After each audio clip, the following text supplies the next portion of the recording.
Hey y'all. So just wanted to pop in and leave a video for the new year. Um this year is already feeling amazing. Last year was pretty good. Um but this year I am definitely feeling um just God's hands over my life, let's say. Someone told me that I need to speak more about Christian dating. Um because it is something that I am currently in. It's my struggle, it's my challenge, it's something that I do well at, and it's something that I'm not always doing the best at. So, yeah, I guess I'm just going to talk about that a little bit. Um,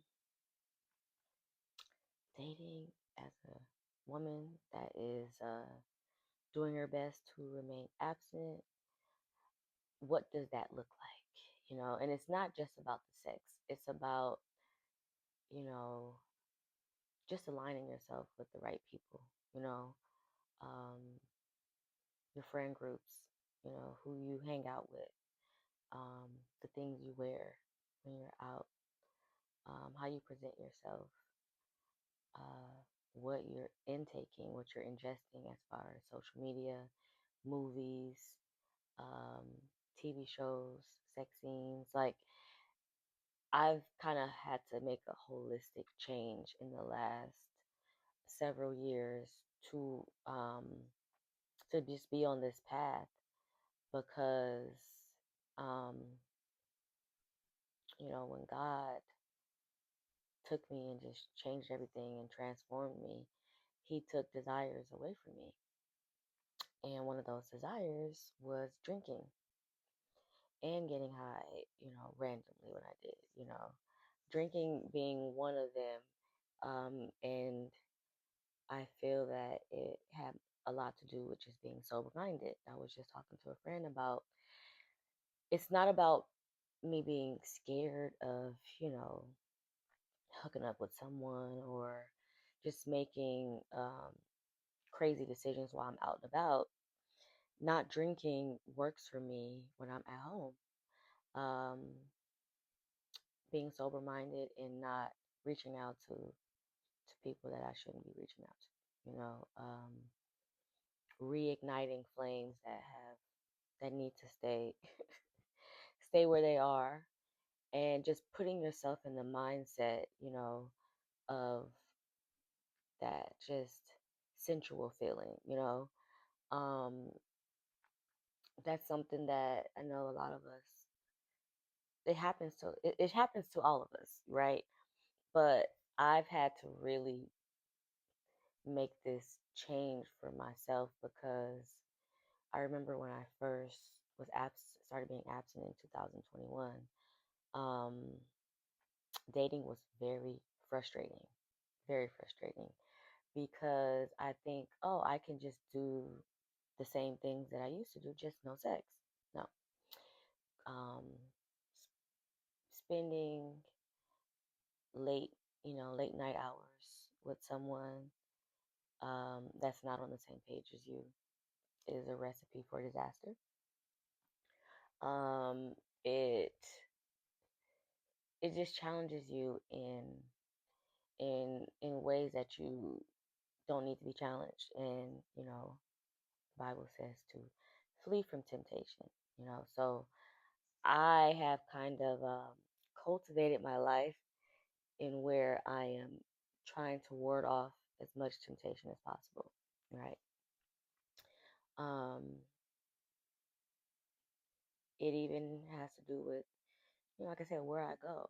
Obviously, I don't club and do any of that, but I still am just very picky about where I go, who all gonna be there, what kind of spirits are gonna be jumping off in there, how much drinking is gonna take place, and because I can't control anyone's actions but my own, and um I just I'm just very mindful of where I go, and I pray about these things. Um, I say no more than I say yes. Now, that doesn't mean I'm just in the house all the time. No, I still live a very full, fun, happy life, but it is very intentionally tailored, I will say. Um, because living righteous, is uncomfortable and it's not for the weak. It's not something that everybody can just up and do. No, not at all. And I still haven't perfected it. I still have moments where I strictly have to rely on God's strength to get me through things. But I'm just not giving up. It's not something that I'm just like, oh well, you know, this is too hard for me. Let me just try and live for him, but let me still have sex, or let me do this. Or, it doesn't work like that for me. Like I you I have so much conviction in my life, and I'm so grateful for conviction because I do remember times when I did not have conviction and I was having a lot of guilt-free sex in relationships, dating, to where I no longer felt bad, about having sex because I wasn't um connected to God in the way that I am now. I wasn't reading my word. I wasn't being obedient wasn't high on my list, right? Now it's everything to me. So, where was I actually going with that statement? Um, hmm, huh. I don't know. Actually, we can go somewhere. Actually, we can go somewhere else with it. But it's just for people who are looking to just make these changes, know that first of all, this is not something you can do on your own. I think I was talking about how it's just not comfortable. This isn't whatever. You have to make a full change, but it's not going to happen overnight. It's not going to happen. It may not happen in the next month, may not happen over the next year, but as long as you continue to show up for yourself, that when you fall off the wagon with living how you know God is calling you to live, that you are repenting daily, you're dying to yourself daily, you're dying to your own desires that are not aligned with His, you're dying to drama and controversy and confusion and shame. Like God is just so good, like just amazing and so forgiving. Um, he's so forgiving in the point where he forgets what we've done, and wants us to forget what we've done because there's no point in us being forgiving and letting him transform our lives and really just take hold of us if we're going to still think about the things that we used to do or the ways in which we used to think, or just the activities that we engaged in. He doesn't want us thinking about any of that. Like once he makes us new, he our minds need to be renewed as well, Um and I'm bringing this up too because that is something that has held me back. Um at times just being afraid of, people who knew me when I was just more in the world, what they would say if I, said certain things, or if I write a book, or when I write a book, and things I would say. Just having these just fears that aren't real, things that aren't real, but I'm making them real, and um I'm creating life in them because I feel that, you sure, God, you sure you want me to do this, Um, but someone recently just told me like everybody in the Bible had a past, had things they had to overcome.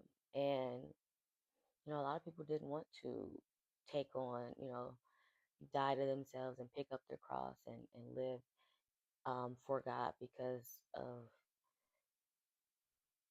their own insecurities. We have these insecurities that are there because we're human, but if God is calling us to do certain things, is we just need to do it. We don't know how long we're gonna be here, you know?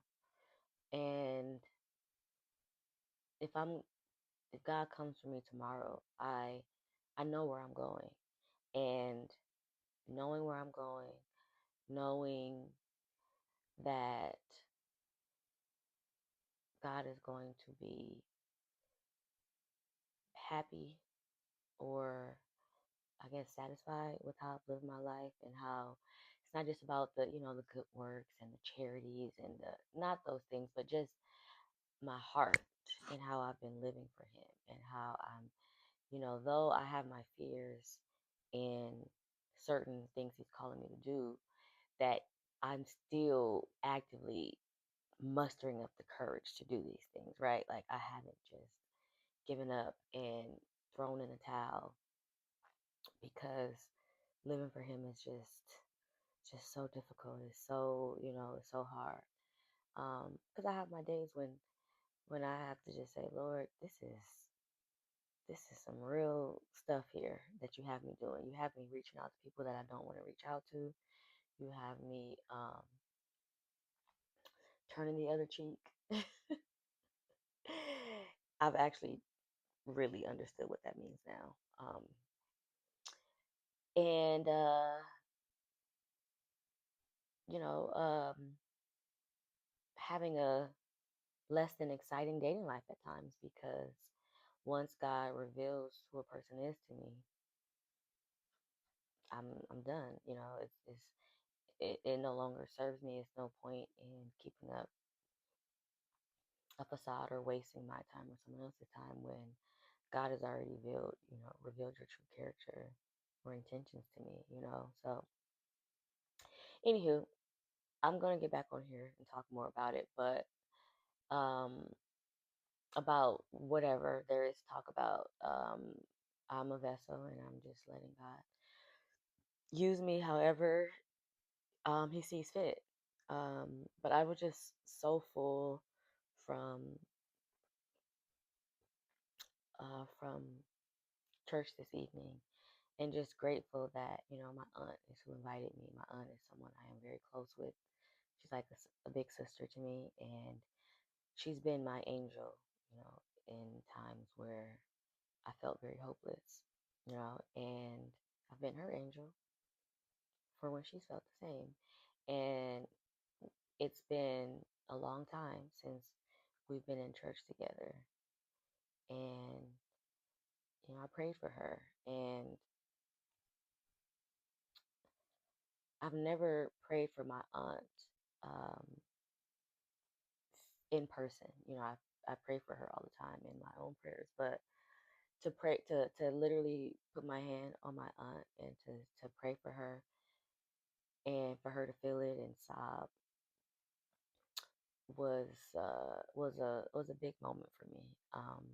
I can be very shy when it comes to praying out loud, uh, and I still like to keep my prayers very personal, but because I know some of the things that she's going through, I knew exactly what to pray for, and it really it had me emotional, and like I said, it was just a very beautiful moment. It was a great service, and we're going to go back Friday. Friday coming up. But whenever I feel God bringing me and people that I care a lot about, cousins, aunts, friends, my mom, whenever I feel Him moving in their lives and my life and then us together, it just does something to me. It's like an overwhelming feeling that God is really showing up. He's showing himself. He's doing his thing. He's really making things clear. And it's just no confusion, and it's just one of the best feelings, that I ever felt. And, church is one of my favorite places to go to anyway. So to go on a Friday night when I already had nothing to do with my aunt and we're able to just have fun before and after church. Like, but in church, it was just, the Holy Spirit was just so present and um, just alive. I'm not trying to be emotional. I'm gonna cut this video short. Y'all not about to see me cry on here. But that's all I gotta say for now. So I guess I'm gonna upload this right now and get in the shower and I will talk to y'all soon.